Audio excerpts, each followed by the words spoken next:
Hey there everybody! In this video I'm going to be showing you a run that you can be doing on customs that is very sneaky. It keeps you away from people and also yields pretty good loot every single time you do it. And the beauty about this run is the fact that you can spawn on either side of customs and you can just run from that side to the opposite side and extract while gathering all this loot.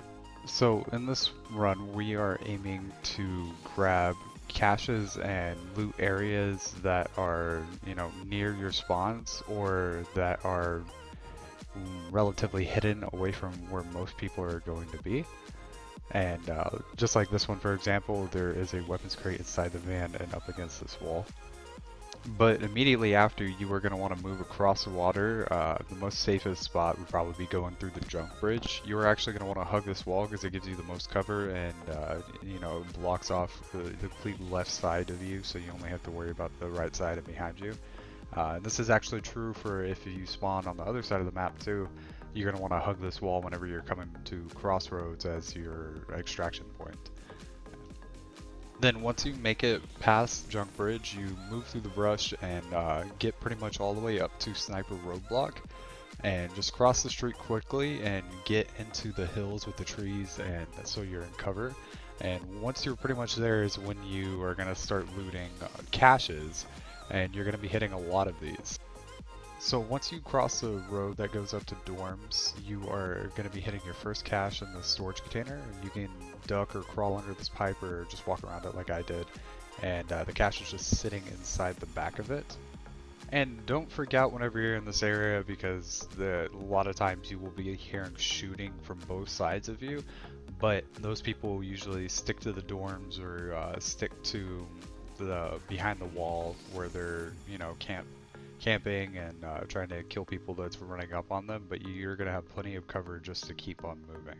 Okay, and the second cache we're going to hit is actually a ground cache. It's over here by these fallen logs.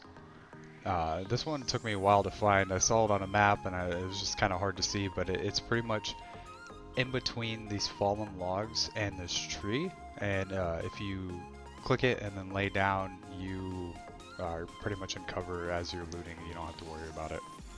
So immediately after grabbing this cache, you are going to move towards this fence that is next to the railroad tracks.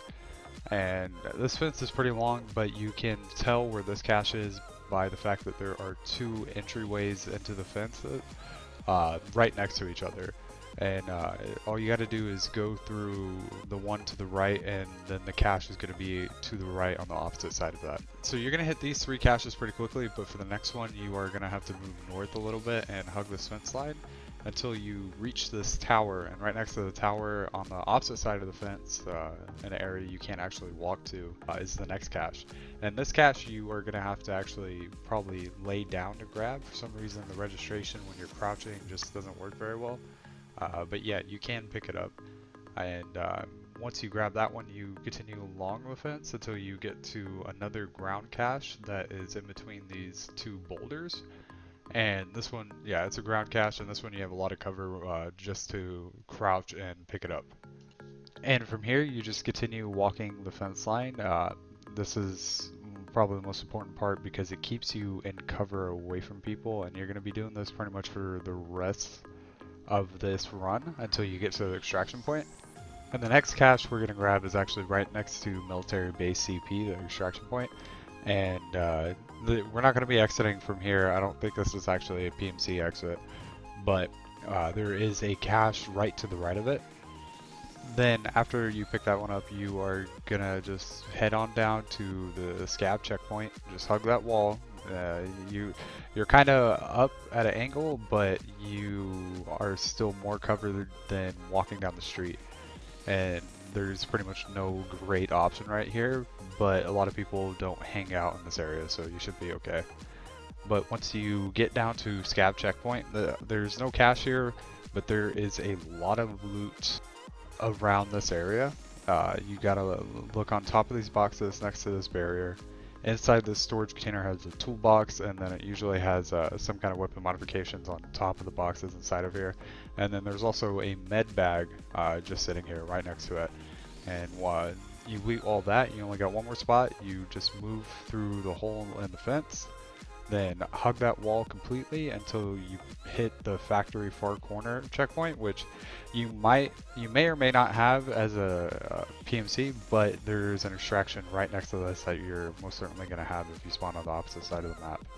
But there is another ground cache sitting here right next to the far factory corner, and I've actually found a couple items spawn just on the ground near here. I don't know if it was people, you know, searching through the cache and just dropping items, but it's happened to me more than once, so it may be a possibility that loot actually spawns here. But yeah, once you grab that, ZB 1011 is right there, and you're free to head out. Now, granted, if you're doing this run, spawning on the other side of the map is a little bit more tricky, because you can't just completely hit everything. It really just depends on where you spawn. But there are still multiple caches, mostly in the middle, that you can hit, and then you normally spawn next to, you know, one of these other areas that we looted in this one. A lot of times you spawn near that tower. You spawn inside of the factory area where all the warehouses and silos and stuff are, and from there you can grab the caches and just head out to the side of the fence and do the exact same run, just going the opposite way. And that's all there is to this run. Whenever you're going through, I would suggest only being lightly geared at max, because we're not really trying to get into any engagements, and there is a possibility that people are going to be moving through the woods, but usually they are traveling. They're not over there to hunt and loot just like you are right now. That's what makes this a very safe place, and if you do see people, you can always just lay low, hide in a corner or hide in a bush and wait for them to pass by. Play it safe, play it passively. Thank you for taking the time to watch this video. If you enjoyed it, please like and subscribe if you are interested in more content just like this, as I will be pumping that out in the very near future. Go ahead and leave a comment if you have any questions or anything that you want to say to me. I definitely will be reading your comments and take any critiques or criticisms into account. And thank you. Thank you so much.